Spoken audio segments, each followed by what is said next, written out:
আসসালামু আলাইকুম ৰহমতুল্লাহি বাৰাকাতুহু। আজি মই উপস্থিত আছোঁ আমাৰ সকলোৰে মৰমৰ জামিয়া উম্মুল কুৰা আদৰ্শ বানাত মাদ্ৰাছাত।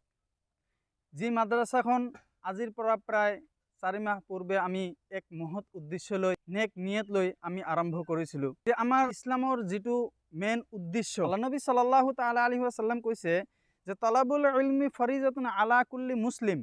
ইলমে দিন শিকাটো প্ৰত্যেকজন মানুহৰ কাৰণে ফৰজে আইন। কিমানখিনি ইলমে দিন শিকা ফৰজে আইন?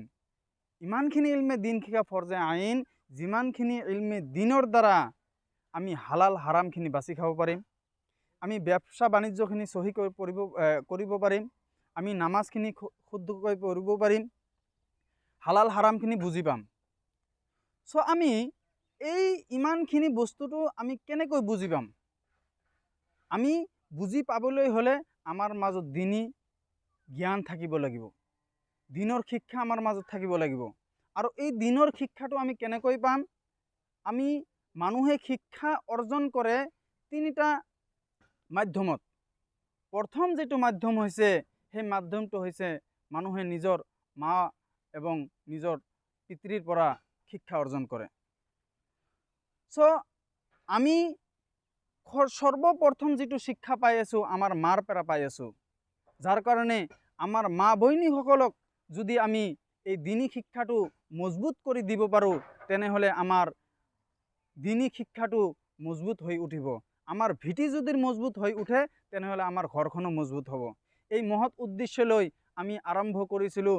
আমাৰ কৃষ্ণাই অঞ্চলৰ যিমান উলামা আছে, যিমান আলিম উলামা আছে, সকলো আলিম উলামা মিলি এইটো বিবেচনা কৰিছে যে আমাৰ কৃষ্ণাই অঞ্চলত এনেকুৱা এখন প্ৰতিষ্ঠান লাগে, যি প্ৰতিষ্ঠানখিনিত আমি দিনী শিক্ষা আৰু দুনিয়াবী শিক্ষা দুটাই শিক্ষাই আমি দিব পাৰোঁ।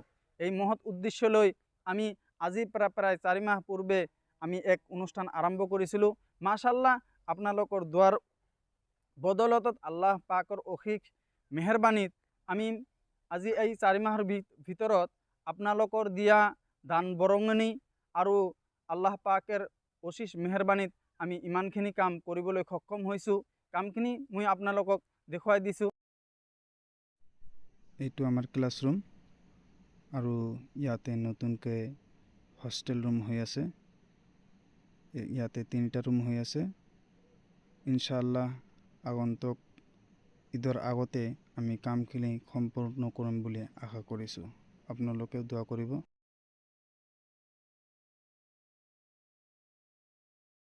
আৰু মাশাআল্লাহ, ইয়াতে আমাৰ ছাত্ৰীসকলৰ গাৰ্জিয়ানৰ বাবে সুন্দৰকৈ আমি বহাৰ ব্যৱস্থা কৰি আছোঁ। আৰু ইফালে আমাৰ বাউণ্ডাৰীৰ কাম হৈ আছে। মাশাআল্লাহ। চ' আজি ইমানলৈ সামৰিছোঁ। ইনশাআল্লাহ আগন্তুক দিনত আপোনালোকক আৰু কামৰ আপডেট আপোনালোকক আমি দি থাকিম। সকলোৱে ভালো থাকিব আৰু আমাৰ কাৰণে দোৱা কৰিব। আসসালামু আলাইকুম।